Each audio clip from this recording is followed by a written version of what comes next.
Бұл қыз оқуын аяқтап, үлкен арманы мұғалім болып жұмыс істеуге басқа қыстаққа барады. Бірақ оны ол жерде мұғалімдік емес басқа нәрсе күтіп тұрғанын екі ұйықтаса да түсіне кірмейтін еді. Сәлем достар.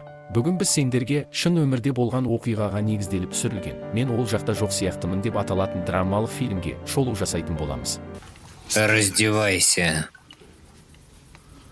Самира атты жас және әдемі қыз оқуын аяқтап мұғалім болып жұмыс істегісі келеді. Ол кішкентай қыстақта ата-анасы және қарындасымен бірге тұрады. Қыстақта мұғалім жеткілікті болғандықтан жұмысқа орналаса алмайды.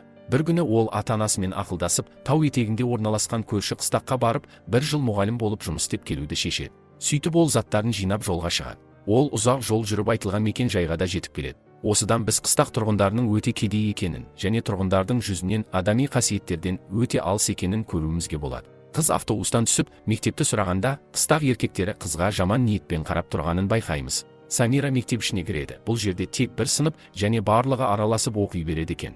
Содан кейін қыз мектепке жақын маңда орналасқан бір бөлмелі үйді жалға алады. Ол үйге орналасып, таң атуымен жұмысқа кірісіп кетеді. Мектеп басталды. Самира оқушылармен жақсы тіл табады. Күндер жалғасады. Қыстақ ер адамдары қыздан көздерін алар емес. Сондай күндердің бірінде Самира сабақ өтіп жатты. Бір уақытта белгісіз адамдар сыныпқа басып кіреді, қызды тұтқынға алады. Ол қыздың бұл жерге мұғалім болып келдім деген сөзіне қарамай, күшпен алып кетеді. Сарбаз қызды басқа тұтқындарға апарып қосады. Сөйтсе қандайда бір сарбаздар бүкіл қыстақты тұтқынға алып, барлығын бір қоймаға жинапты. Сарбаз басшысы сабыр сақтауды және тез арада барлығы аяқталатынын айтады. Ол қыстақ ер адамдарын бөлек шығарып, далаға алып шығады және барлық еркектерді әйелдерінің көзінше атып тастайды. Содан кейін әйелдерді автобусқа артып белгісіз жерге алып кетеді. Оларды бір үлкен қоймаға әкеліп, сол жерге қамап қояды. Таң атуымен әйелдерді далаға шығарып, кім жас, кім кәрі, барлығын ажыратып жұмысқа салады. Керек болса оларға тамақта жөнді бермейді. Әйелдер не болып жатқанын түсінбей, барлығының зәресі ұшып жүр. Түскі ас кезінде әйелдердің бірі аштықтан өліп те қалады. Бір уақытта сарбаздар келіп жас қыздарды таңдап алып кетеді. Олардың арасында Самираның оқушысы да бар еді.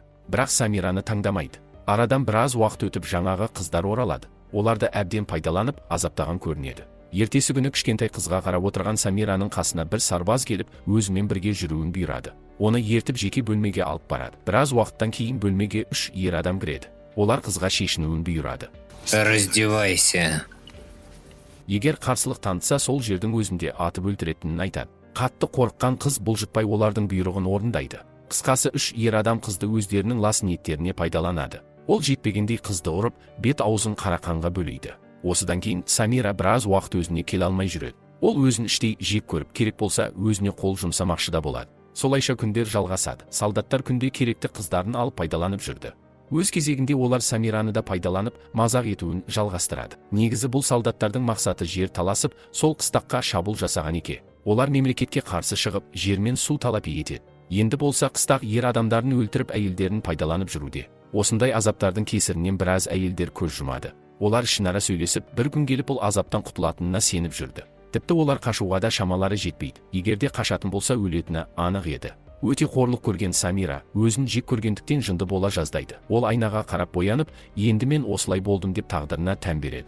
Бір күні оны сарбаздардың қолбасшысы, яғни жоғарыдағы бастығы шақырады. Самира оның бөлмесіне кіреді. Ер адам қыздан бұл жерге қалай тап болғанын сұрайды. Қысқасы қыз барлығын айтып береді. Ер адам оған жуынып, әдемі көйлегін киіп келуін бұйырады. Қыз бөлмесіне оралып дайындалып жатқанда, басқа әйелдер оған сен енді жезөкшеге айналдың деп ұрса бастайды. Самира олардың сөзіне көңіл бөлмей, мен тірі қалу үшін барлығына дайынмын деп айтады. Қысқасы қыз ер адамдың қасына оралады. Сөйтсе ол адам тамақ дайындап дастархан жайып қойыпты. Көптен мұндай тамақ жемеген Самира көзі жарқырап кетеді. Ол іштей ер адамды жаман жігіт емес екенін түсіне бастайды. Олар бірге тамақтанып әңгімелесіп отырады. Бірақ соған қарамай қыз әлі тұтқында екенін ұмытқан жоқ. Ер адамдың 6 жасар ұлы бар екен, бірақ ол ұлын 4 жылдан бері көрген емес. Ол қызға жылы әңгіме айтып, қамқор бола бастайды. Самираның бірінші рет жүзіне күлкі ереді. Қысқасы олар уақыттарын бірге өткізеді. Ертесі күні үйге оралған қызды басқа әйелдер қоршап алып ұрсады. Олар неге ол адамды өлтірмедің? Неге мұны өз қалауыңмен істеп жүрсің деп әртүрлі сын пікірлерін айтып жатты. Түнде олардың лагеріне шабуыл жасап, кішігірім атыс болады. Сол уақытта қызды капитан өзіне шақырады. Ол қыздың зардап шегіп қалғанын қаламапты. Самира ер адамға тамағын дайындап, үй ішін ретке келтіріп береді. Сол уақытта капитанды сыртқа шақырып қалады. Сөйтсе олар бір сатқынды ұстап алыпты. Капитан сатқынды өлтіріп, ашуменен ішке кіреді. Және қызды буындырып, егер сен менің сеніміме кіріп алдайтын болсаң, сені де өлім күтіп тұр деп ескертеді. Бірақ та қорқып тұрған қызға жаны ашып кетуіне рұқсат береді. Таңертең автобус келеді. Сарбаздар барлық тұтқында отырған әйелдерді автобусқа мінгізіп алып кетпекші. Бірақ Самираны емес, оны капитан өзіне шақырады. Ол қызға: "Сен енді тұтқын емессің, кетуіңе болады. Сен үшін барлық тұтқындарды босаттым" деп айтады. Бұдан шықты ер адам Самираны сүйіп қалған және ол үшін мұндай қорлықты тоқтатқысы келген. Самира бір сәтке ойланып қалады. Бір жағынан ол капитанмен қалғысы келеді. Бірақ ол бұл жерде қалса, қалған өмірі осылай соғыстың астында болатынын іштей түсініп тұрды.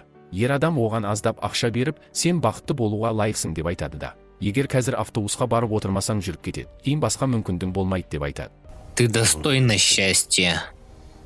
Осыдан қыз өзі үшін маңызды шешім қабылдап, автобусқа қарай жүгіреді. Артынан капитан шығып қарап тұрады. Самира автобусқа әрең үлгіріп, бұл азаптан құтылғанына көзіне жас алады. Олар жолда кете жатып, жаңағы тау етегінде орналасқан қыстақтың күл-талқан болғанын көреді. Сарбаздар оларды тау үстіне алып шығып, шекарадан ары қарай қойып жібереді. Барлық әйелдер көздеріне жас алып, қорлықтан құтылғандарына шүкір етеді. Сөйтіп Самира өз отбасына оралады. Бірақ та арадан біраз уақыт өтсе де, жаңағы капитанды ұмыта алмайды. Ол өзін басқа нәрселерге шалғытса да, ойдан кетер емес. Себебі ол капитандан жүкті болып қалған еді. Уақыты келіп босанады. Дүниеге ол әкеледі. Самира капитандан ешқандай естелік қалмас үшін баласын өлтірмек болады. Бірақ соңғы сәтте бұл ойынан айнып, баласын қолға алады да құрсағына қояды. Және сол жерде фильм өз соңына жетеді. Фильм шынайы өмірден алынған болып, 1992 және 93 жылдар Босния елінде орын алған. Қала ішінде ішкі тәртіпсіздіктер жүз беріп, әскер күштері екіге бөлініп кеткен. Салдарынан мыңдаған тұрғындар зардап шеккен. Зорлық-зомбылық, құқық бұзушылық, адам ұрлық және сол сияқты заңға қайшы әрекеттер орын алған. Достар, біздің шолу сіздерге ұнады деген ойдамыз.